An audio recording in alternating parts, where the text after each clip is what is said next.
وقت بھی کیسی ظالم چیز ہے۔ ملک ریاض پاکستان کے وہ بزنس ٹائکون جنہوں نے بے شمار لوگوں کو بے شمار نوازا ہے اس ملک میں، یعنی اتنے لمبے اشتہار کسی کمپنی نے آج تک میڈیا کو نہیں دیے جتنے لمبے اور بڑے اشتہارات ملک ریاض کی کمپنی نے پاکستان کے میڈیا کو دیے۔ پاکستان کے میڈیا میں ملک ریاض کے خلاف خبر چلنا ایک دور میں ایک خواب ہوتا تھا، اور ملک ریاض صاحب اتنے بڑے بڑے اشتہارات دیتے تھے، جو میڈیا مالکان ہیں ان کا کاروبار ان کے ساتھ منسلک تھا۔ تو ملک ریاض صاحب یہ سارا کچھ کرنے کے بعد بھی اس ملک میں اتنا فیم حاصل نہیں کر سکے جتنا انہوں نے گزشتہ 2 دنوں میں بغیر کوئی پیسہ خرچ کیے حاصل کر لیا۔ یعنی انہوں نے سٹینڈ لے لیا عمران خان کے لیے۔ عمران خان کی عجیب قسمت ہے، جو آدمی عمران خان کو دھوکہ دیتا ہے، اس کے ساتھ بے ایمانی کرتا ہے، اس کے ساتھ فراڈ کرتا ہے، اس کے ساتھ کیا ہوتا ہے یہ تو ہم نے دیکھا بہت سارے لوگوں کے ساتھ ہوتا ہوا، اس ملک میں ہم نے ہوتا ہوا دیکھا۔ بعض اوقات لوگوں کا موقف عمران خان کے مقابلے میں درست بھی ہوتا ہے، لیکن ایک عجیب چیز ہے وہ ہم دیکھ رہے ہیں، وٹنس کر رہے ہیں۔ دوسری جانب ہم نے یہ دیکھا کہ جو لوگ عمران خان کے ساتھ کھڑے ہو گئے، اگر وہ صحیح جگہ پہ کھڑا ہے، کیونکہ ابھی عمران خان کا موقف جو ہے وہ بظاہر ٹھیک لگتا ہے، اس کی وجہ کیا ہے میں آپ کو بتاؤں گا آگے چل کے۔ لیکن ملک ریاض نے جھوٹی گواہی دینے سے انکار کیا کہ میں وعدہ ماف گواہ نہیں بنتا، تو اس کے بعد جو ٹاپ ٹرینڈ کر رہے ہیں ملک ریاض صاحب، ان کا بیریا ٹاؤن، اور ان کی پبلسٹی ہو رہی ہے پورے پاکستان میں، نوجوان کہہ رہے ہیں واہ واہ جی کمال آدمی ہے۔ یہ وہ ملک ریاض ہیں جن کے بارے میں بہت ساری قصے، بہت ساری کہانیاں اس ملک میں مشہور رہتی تھیں، لیکن جب سے انہوں نے سٹینڈ لیا ہے تب سے لے کر اب تک وہ خود اس بات پہ غور کر سکتے ہیں کہ پاکستانی اور پاکستانی نوجوان خاص طور پہ ان کے بارے میں کیا سوچ رہے ہیں، اور ان کے پاس کا فیڈ بیک جا بھی رہا ہوگا۔ اب ملک ریاض صاحب نے انکار کر دیا، اور ساتھ ہی ان کی ایک آڈیو بھی آ گئی، اس میں انہوں نے کہا جی کہ میرے پاس باقاعدہ موجود ہیں ثبوت، اور میں بہت کچھ جانتا ہوں۔ یعنی پاکستان میں جو وائٹ کالر کرائم ہے نا، یا پاکستان میں جو کرپشن کا ایک بہت بڑا نظام ہے، اسپیشلی جو چلتا ہے آپ کے ریئل اسٹیٹ کے بزنس میں، جس میں سب سے زیادہ پیسہ انوالو ہے، اس میں ملک ریاض کیونکہ ایک سب سے بڑے ٹائکون رہے ہیں، اور جو بھی آفیسر بڑے سے بڑا ریٹائر ہوتا تھا وہ سیدھا جا کے بیریا ٹاؤن میں نوکری کرتا تھا۔ پہلے سے بیریا ٹاؤن کے اندر نوکری تیار ہوتی تھی، ایون کئی لوگ ڈبل تنخواہیں بھی لے رہے تھے جو ہمیں باتیں پتہ چلتی تھیں۔ تو ملک صاحب نے بڑے لوگوں کو بڑا ہی نوازا ہے، اور ہر بندے کی ایک فائل ان کے پاس موجود ہے۔ ملک ریاض کے اگر لیپ ٹاپس کے اندر سے ریکارڈ باہر آ جائے نا صرف ایک ہارڈ ڈرائیو کا، تو پورے پاکستان میں بھونچال آ جائے گا، زلزلہ آ جائے گا، اور وہ یہ بات جانتے ہیں۔ انہوں نے ایک آڈیو میسج کے اندر یہ دھمکی لگا بھی دی ہے، کیونکہ ملک صاحب کو سسٹم نے پہلے ہی بتا دیا تھا کہ آپ نے کیونکہ انکار کر دیا ہے لہذا ہمیں مجبور کیا جا رہا ہے کہ آپ کے خلاف کارروائی کی جائے۔ یہ وہ ملک ریاض ہے کہ پورے پاکستان میں ان کے بارے میں سٹوریز چلتی رہی، میڈیا والے کہتے رہے، رولا ڈلا رہا، سب کچھ کر کے دیکھ لیا، آج تک کسی کی جرت نہیں ہوئی کہ کوئی کارروائی کی جائے ملک ریاض کے خلاف۔ وہی کبھی کچھ نہیں، سب اپنا اپنا حصہ لے کر نکل جاتے تھے، لیکن اس مرتبہ ملک ریاض نے سسٹم کی بات ماننے سے انکار کیا ہے، تو ملک ریاض کے دفتر کے اوپر بھی چھاپا پڑ گیا۔ نیب کے لوگ گئے، بے شک منہ چھپا کر گئے، نیب کے لوگ گئے، جا کر انہوں نے چھاپا مارا بیریا ٹاؤن کے دفتر کے اوپر، وہاں سے ریکارڈ اکٹھا کرنا شروع کر دیا، فائلیں لے کر وہاں سے نکل رہے ہیں، ریکارڈ لے کر وہاں سے نکل رہے ہیں۔ تو اب کچھ لوگ بھی گرفتار کیے گئے۔ ملک ریاض نے اس کے اوپر سٹیٹمنٹ دیا، لیکن سٹیٹمنٹ سے پہلے میں آپ کو کچھ چیزیں بتانا چاہتا ہوں۔ یعنی یہ ایک اوپن سیکرٹ ہے، ملک ریاض نے اپنے انٹرویوز میں کہا کہ میں اپنے فائلوں کو پہیے لگاتا ہوں، اس ملک کے اندر پیسہ دیے بغیر کام ہوتا ہی نہیں ہے۔ وہ کھل کر بتاتے رہے کہ نظام کے اندر میں نے بہت ساری ایسی چیزیں کی ہیں جو پاکستان کا قانون اس کی اجازت نہیں دیتا، لیکن نظام میں وہ چل رہی ہیں۔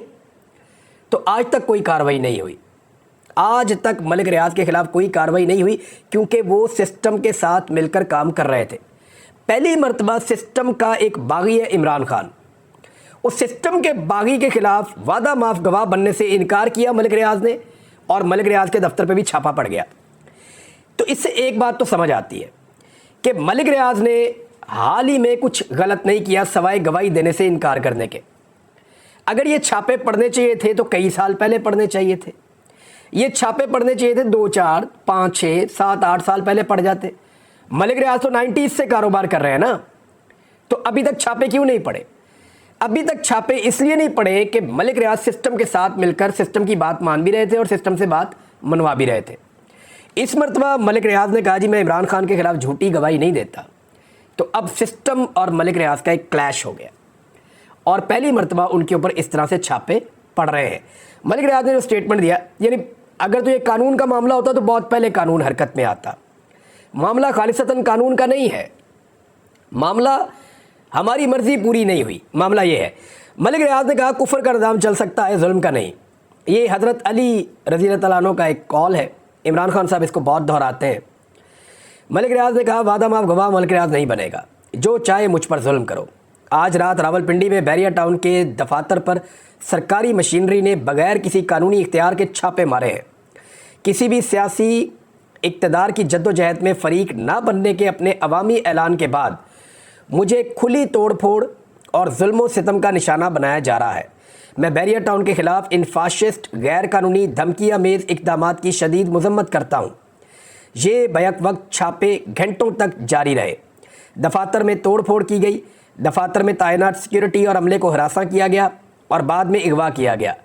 چھاپہ مار ٹیموں نے 5000 سے زائد اہم پروجیکٹ فائلیں، دفتری ریکارڈ، 23 کمپیوٹر، نیٹ ورک ڈیٹا اور محکمانہ نقدی وغیرہ اور 9 گاڑیوں کو زبردستی اپنے ساتھ وہ لے گئے۔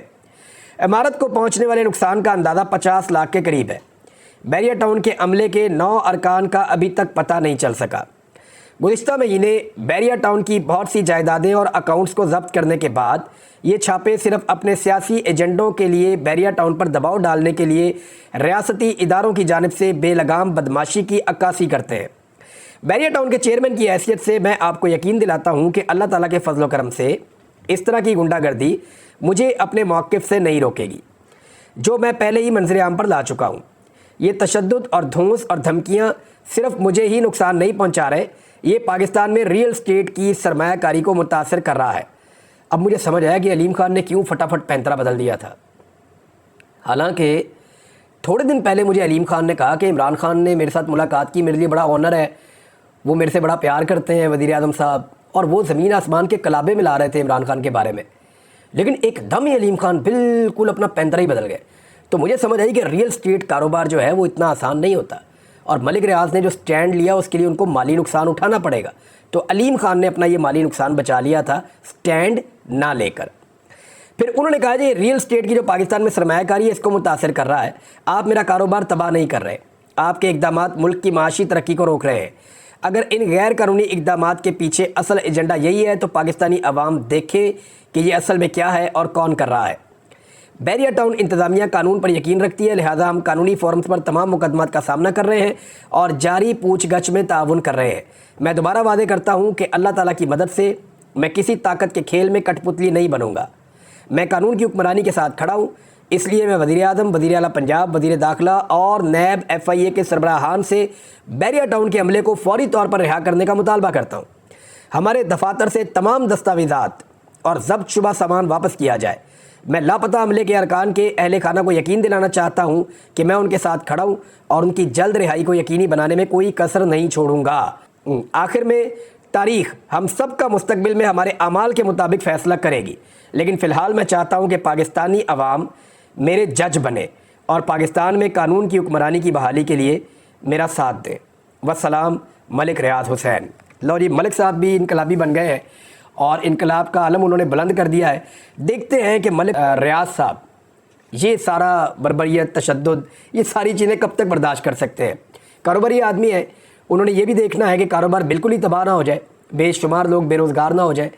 تو ملک ریاض صاحب کے خلاف اگر کوئی ایکشن ہونا چاہیے تھا نا، جو مجھے لگتا ہے کہ اگر ہونا چاہیے تھا تو بہت پہلے ہونا چاہیے تھا۔ یہ اب جو ٹائمنگ ہے نا وہ یہ صاف بتا رہی ہے کہ ملک ریاض نے بات ماننے سے انکار کیا اور اس نے کہا جی میں نہیں دیتا عمران خان کے خلاف گواہی، تو فوری طور پہ جو ہے وہ ملک ریاض صاحب کے گرد شکنجہ کسنا شروع کر دیا۔ تو اب چیزیں جو ہیں وہ آپ کے سامنے کلیئر ہو گئی ہیں۔ اب آ جائیں اس بات پہ کہ کچھ لوگ یہ بات کرتے ہیں، اور نواز شریف نے یہ بات چھیڑی ہے، کیونکہ نواز شریف نے کل کے دن میں صدر بننے کے بعد اپنی پارٹی کا ایک تو نقطہ یہ اٹھا کہ قاضی فائد عیسیٰ صاحب کے جو ریمارکس تھے کہ جناب بلا مقابلہ ہی صدر بن گئے، ایک بھی ووٹ نہیں پڑا، یہ کون سی جمہوریت ہے، تو قاضی فائد عیسیٰ صاحب نے بڑے جملے بولے تھے۔ نواز شریف کا انتخاب بھی بالکل ویسے ہی ہوا ہے۔ اب دیکھنا یہ ہے کہ قاضی فائد عیسیٰ صاحب نواز شریف کے انتخاب کے حوالے سے بھی اسی طرح کا رد عمل یا اسی طرح کی رائے رکھتے ہیں یا یہاں پہ خاموشی اختیار کریں گے۔ نارملی ہم نے دیکھا کہ پاکستان تحریک انصاف کے مقدمات کے حوالے سے یا ان کے معاملات کے حوالے سے قاضی صاحب کا ٹیمپرامنٹ مختلف ہوتا ہے اور نواز شریف صاحب کے حوالے سے ان کا ٹیمپرامنٹ مختلف ہوتا ہے. تو اب یہ دیکھنا ہے کہ کیا یہاں پہ بھی اختلاف رہے گا, یہی مختلف ٹیمپرامنٹ رہے گا, یا ان کے ریمارکس مختلف رہیں گے, یا وہ اسی طرح سے نواز شریف کی جو صدر بننے کی پوری ایک پروسیس ہے اس کو بھی وہ تنقید کا نشانہ بنائیں گے. اب نواز شریف صاحب جب صدر بنے تو انہوں نے کسی پہ تنقید نہیں کی, انہوں نے ڈائریکٹ اٹیک عمران خان صاحب پہ کر دیا. اور نواز شریف یہ ثابت کرنے کی کوشش کر رہے ہیں کہ عمران خان کو تو اسٹیبلشمنٹ لے کر آئی اور عمران خان بینیفیشری تھے اور عمران خان نے نواز شریف کی حکومت گرائی تھی. یعنی آج میاں نواز شریف صاحب کو نہ جنرل باجوہ سے کسی قسم کا شکوہ ہے, نہ انہیں جنرل فیض حمید سے کوئی شکوہ ہے, نہ انہیں عدلیہ کے کسی بندے سے کوئی شکوہ ہے. ایک دو نام وہ لیتے ہیں, اب وہ سارا کا سارا ملبہ عمران خان پہ ڈال رہے ہیں. تو کچھ حقائق ہیں, میں آپ کے سامنے رکھ دیتا ہوں. ایک تو آپ اپنے ذہن میں یہ رکھیں کہ عمران خان کے بارے میں اسٹیبلشمنٹ کے دل میں نرم گوشہ تھا. یہ بات بالکل سچ ہے اور یہ جھوٹ نہیں ہے. یہ بالکل صحیح بات ہے کہ جب 2014 میں عمران خان صاحب کا دھرنا ہو رہا تھا تو مجھ پر کچھ لوگوں نے دباؤ ڈالا جو اسٹیبلشمنٹ سے بہت اچھے تعلقات میں تھے کہ عمران خان کے دھرنے کو بڑا بڑا کر کے دکھانا ہے. تو میں نے کہا جی میں تو نہیں کر سکتا, جو ہے وہی دکھاؤں گا. پھر میری وہ نوکری چلی گئی تھی. تو 2014 میں بھی میں ڈسا ہوا ہوں, تب بھی میری ایک نوکری چلی گئی تھی. تو کچھ اسٹیبلشمنٹ کا جو ہے وہ نرم گوشہ تھا عمران خان کے بارے میں, یہ بات سچ ہے. اور نواز شریف کی اور اسٹیبلشمنٹ کی لڑائی سے عمران خان صاحب کو فائدہ ہوا اور عمران خان صاحب اس لڑائی کے بینیفیشری تھے. لیکن اگر آپ 2018 کے تمام سرویز اٹھا کر دیکھیں تو وہ سرویز آپ کو بتاتے کیا ہیں؟ وہ آپ کو بتاتے ہیں کہ عمران خان پاکستان کا اس وقت سب سے مقبول لیڈر تھا اور اسی کو سب سے زیادہ ووٹ پڑنے تھے, لہذا عمران خان وزیر اعظم پاکستان بن گیا. اب اسٹیبلشمنٹ تھوڑی تھوڑی مدد تو ہر ایک کی کرتی ہے, جس کی بھی حکومت آ رہی ہوتی ہے اپنا بوجھ اس کے پلڑے میں ڈال دیتی ہے. تو اس وقت اسٹیبلشمنٹ نے 2018 میں اپنا بوجھ عمران خان کے پلڑے میں ڈال دیا, جیسے 2013 میں نواز شریف کے اور 2008 میں زرداری صاحب کے پلڑے میں ڈالا تھا. تو ایسے ہی انہوں نے کیا. یہ کوئی نئی چیز نہیں تھی. جو مقبول ہوتا ہے, جس کی حکومت آ رہی ہوتی ہے, اسٹیبلشمنٹ اس کی طرف ہو جاتی ہے, یہ نارمل ہے. تو عمران خان صاحب بینیفیشری ضرور تھے, اسٹیبلشمنٹ اور نواز شریف صاحب کی آپس میں جو چپکلش بن رہی تھی اس کے بینیفیشری تھے. یہ بات سب مانتے ہیں اور اسٹیبلشمنٹ کے دل میں نرمی تھی عمران خان کے بارے میں. لیکن یہ بھی سب جانتے ہیں کہ اسٹیبلشمنٹ کی پہلی چوائس اس وقت بھی شہباز شریف تھے, لیکن پھر عمران خان صاحب نے ووٹیں زیادہ لے لیں, ان کا امکان بڑھ گیا, تو پھر نواز شریف صاحب کی اور شہباز شریف صاحب کی بجائے عمران خان صاحب جو ہے وزیر اعظم پاکستان بن گئے. اب آپ موازنہ کر لیں آج کے دور سے. عمران خان صاحب پہلی مرتبہ انقلابی بنے, یعنی انہوں نے پہلی مرتبہ یہ سارا جھٹکا سہا ہے. اسٹیبلشمنٹ کا جھٹکا ان کو پہلی مرتبہ اتنی زور سے لگا. اس سے پہلے مشرف کے دور میں وہ اندر ہوئے تھے, کوئی جھٹکا چھوٹا موٹا ان کو لگا تھا, لیکن بڑا جھٹکا ان کو پہلی دفعہ لگا ہے. اب جب بگڑ گئی عمران خان صاحب کی اسٹیبلشمنٹ سے, ان کی حکومت گرا دی گئی اور پی ڈی ایم کی حکومت بنا دی گئی. ملک کے ساتھ کیا ہوا وہ تو ایک الگ کہانی ہے. لیکن عمران خان صاحب اور ان کے لوگ اب دعویٰ کرتے ہیں کہ چند اصولوں کے لیے وہ کھڑے ہیں. یہ اصول میں آپ کو پڑھ کے سنا دیتا ہوں, بتا دیتا ہوں ایکچولی ان کے اصول ہیں کیا. عمران خان صاحب اور ان کی پارٹی کہتی ہے کہ ادارے اپنی حدود میں رہیں. بڑی اچھی بات ہے, اصولی بات ہے. وہ یہ کہتے ہیں کہ حکومتیں بنانا اور گرانا بند کیا جائے, یعنی یہ جو بند کمروں کے اندر فیصلے ہوتے ہیں یہ فیصلے نہیں ہونے چاہیے. بالکل ٹھیک بات ہے. ملک میں رول آف لا ہونا چاہیے, قانون کی حکمرانی ہو, جس نے جو غلط کیا اس کو سزا ملے. ایسے ہی لوگوں کو پکڑ کے اندر نہ کر دیں جیسے ابھی خواتین بھی اندر ہیں, بندے بھی اندر ہیں. چوتھا انہوں نے کہا کہ آئین کی بالادستی ہونی چاہیے ملک میں, یعنی آئین کے مطابق ملک چلنا چاہیے, اسٹیبلشمنٹ کی مرضی کے مطابق نہیں چلنا چاہیے. پھر حقیقی آزادی اور جمہوریت کی مکمل بحالی کی وہ بات کرتے ہیں. پھر وہ کہتے ہیں کہ مینڈیٹ کا احترام کیا جائے, یعنی پبلک جس کو ووٹ ڈالے اس کی حکومت بننی چاہیے اور پبلک ہی کے ذریعے سے حکومت گرنی یا بننی چاہیے. پھر وہ کہتے ہیں جی کہ آزادی اظہار رائے ہونا چاہیے اس ملک میں. یہی ساری باتیں نواز شریف اور زرداری بھی کہتے تھے جب وہ اینٹی اسٹیبلشمنٹ بنے تھے اور انقلابی بنے تھے. آج یہی باتیں عمران خان صاحب بھی کہتے ہیں. لیکن ہم نے دیکھا کہ نواز شریف صاحب تقریباً 10 دفعہ انقلابی بنے اور 10 مرتبہ انہوں نے ڈیل کر لی. یعنی جب بھی وہ انقلابی بنتے ہیں یا تو وہ کوئی مفاہمت کر لیتے ہیں یا کوئی این آر او کر لیتے ہیں اور پھر دوبارہ سے ڈیل کر کے اقتدار میں آ جاتے ہیں. جس اسٹیبلشمنٹ کی گود میں نواز شریف صاحب پل کے بڑے ہوئے اس کی گود میں دوبارہ جا کر بیٹھ جاتے ہیں. نواز شریف کو ہم نے تقریباً 10 مرتبہ ٹیسٹ کیا اور 10 مرتبہ انہوں نے اس قوم کو انقلاب کی بتی کے پیچھے لگا کر مایوس کیا. زرداری صاحب نے بھی یہی کیا, پیپلز پارٹی نے بھی. اب آ جائے عمران خان کا یہ پہلا ٹیسٹ ہے. اس سے پہلے انہوں نے اسٹیبلشمنٹ کے ساتھ کبھی اس طرح کا پنگے میں وہ گئے ہی نہیں. اور دوسری بات یہ ہے کہ جب ذوالفقار علی بھٹو نے سیاست شروع کی تو آتے ہی وہ وزیر خارجہ اور ساتھ ہی وہ وزیر اعظم بھی بن گئے, آتے ہی, کیونکہ اسٹیبلشمنٹ کی گود میں تھے.